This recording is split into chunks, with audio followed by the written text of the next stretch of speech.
Well, hello internets, here we are. A little bit of a video. Well, as you've seen in the last segment, we were taking the Jayco J-Flight, or J-Feather 197 out to get tires on her. Well, since then I have put a battery in the trailer as well.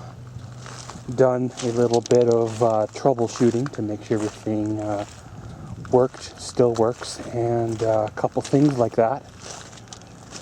I had planned on doing a run out in the spring of the year, but hey, you know, those plans change just like the rest of the world's plans, but we make what we can of the situation and go from there.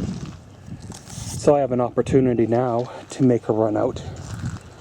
Over the last few weeks I've been, gathering up stuff, getting stuff together, paying off bills, planning out where I'm going to go. A couple of the areas I wanted to go, I got rained out on, got flooded out on because of the wet weather and the way things have been this year, but where I'm going this season is a developed campsite. It is fairly high ground, not really near any rivers, so we should be good. Currently got the fridge fired up. She's cooling down. Just gonna put the cold goods in and a few of the goodies that I have left to pack. Hook onto the trailer and hit for the road. So basically, guys, we'll see y'all from the other end. Well, hello internets, here we are. Just made her to the campsite. Got all checked in and backed into the stall.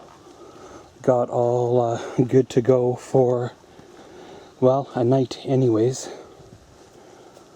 Everything is unhooked from the trailer. And I am glad that I bought wheel chocks there a couple seasons ago when I did. I hadn't needed them until now, but there's just enough of a incline or decline on this stall that I need the blocks to keep the trailer in place. That's one of the things you never entirely know when you're going to need it until you need it. There's lots of room back here for activities. A guy could pitch a tent. Wouldn't be very level, but he could pitch a tent right here. He could back the cargo trailer in here, but they kind of got the log in the way, so you can't. I imagine if there was, a lot of very, very heavy rain, this might get a little wet down here. But, that's no biggie there. Got ourselves a nice size, looks like about a 20-inch or 22-inch fire pit here, complete with some unburned wood from the previous people. Looking to be about an 8-foot long or so picnic table for those that want to eat outside with the family.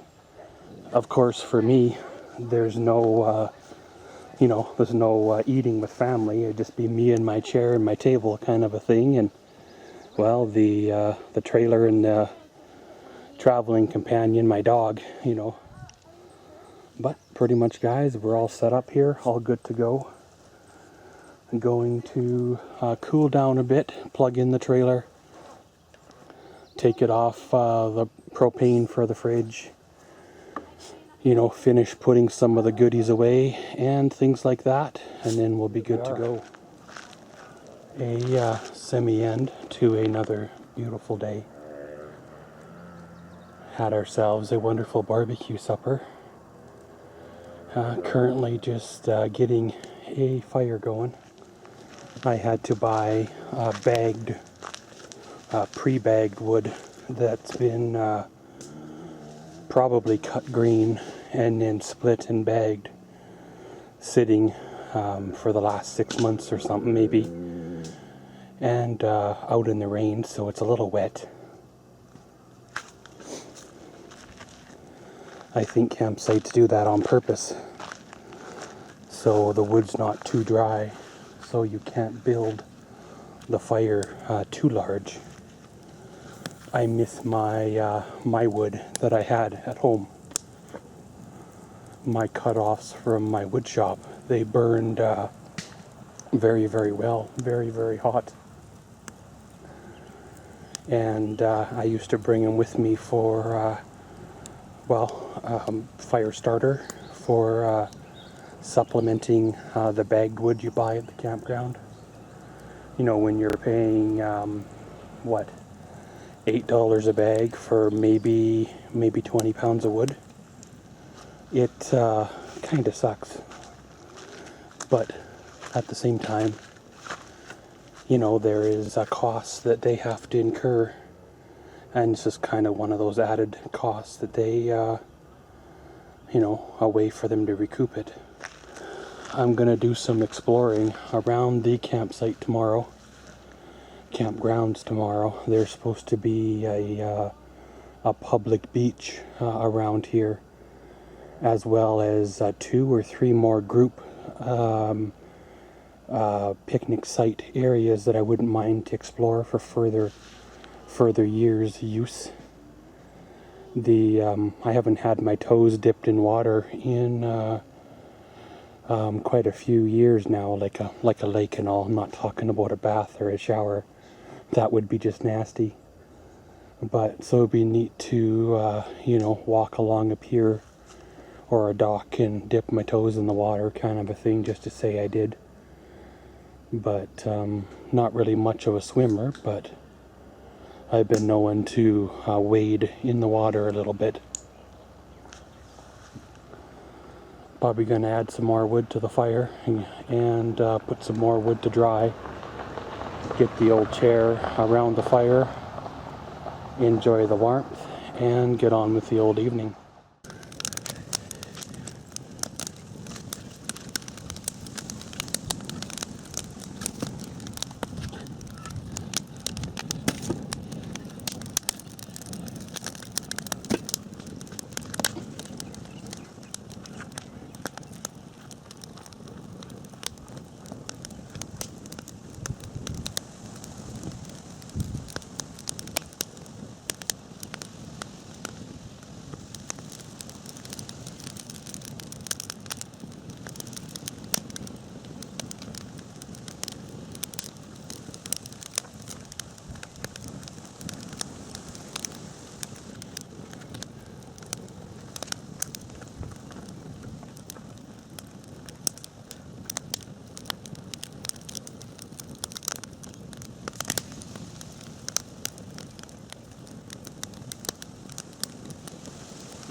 well, the time has come.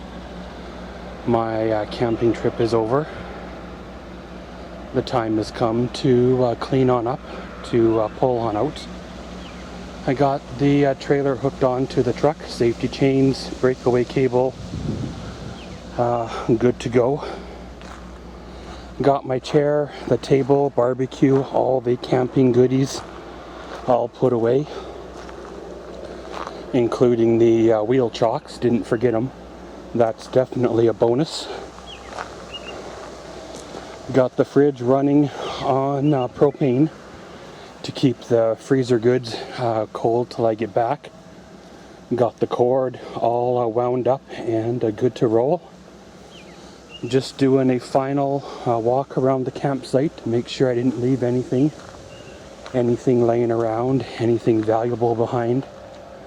And of course to check for any garbage or litter that may or may not have been left behind by me.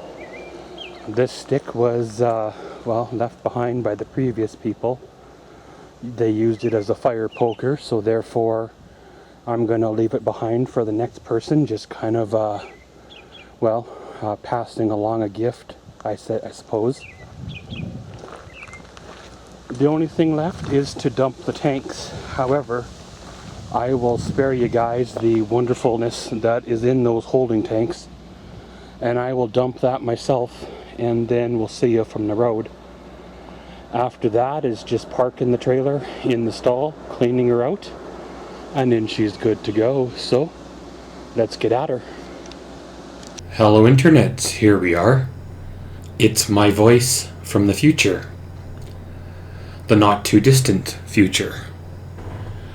Well, I'm recording this in voice-over mode, mainly because when I came back after my camping adventure in 2020, I came home to a change being needed, muchly needed.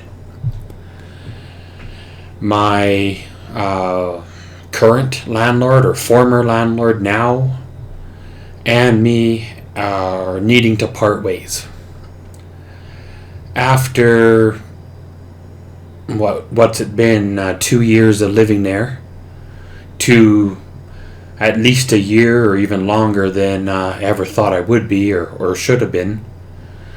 After many maintenance requests being ignored, many things breaking one by one around there, something weird going on with the electrical to the point where it won't even run a simple portable air conditioner to cool the plus 45 Celsius ambient temperature around there. And what was that smell? No, it wasn't me. I bathe. It wasn't my housekeeping. It wasn't something rotting underneath the fridge or the stove. It's like somebody died in there at one time, or something was aged in the back closet area, or maybe there's a broken sewer pipe in the wall and my walls were filled with sewage or something. Again, after reports to the landlord, nothing was done. Living under that kind of pressure and stress at that point in my life was not a good thing. Having this camping vacation has allowed me to think and reevaluate. Coming home, or back to the apartment, former apartment now, and realize what kind of dump it actually is. It wasn't just my imagination. It wasn't just me grieving the loss of my house. I realized that I have to move. So I took the last month and a half to start searching for another apartment. Gave my notice, started packing. Recording this, as I said, in the future, because there wasn't time during everything to edit and upload this video then. Came on back, cleaned out the trailer, put the cold stuff in the fridge pretty much right away, and then everything let loose with the landlord and stuff. After I got my new apartment, the new move situated, I came back out, cleaned up the trailer, pulled the battery, flushed out the tank, stuff like that. Put her to bed for another winter. This trailer's been a good trailer. It's been a good one, perfect size for me, does everything I need it to do. I hope to get many, many more years of use out of it. It'd be nice if it was, 25, 30 years old before it ever gave me any trouble. But thanks for joining me on this little camping vacation. It is what it is, and around we go. And as always, thanks for watching. Maxwell's World, comment, subscribe, and enjoy.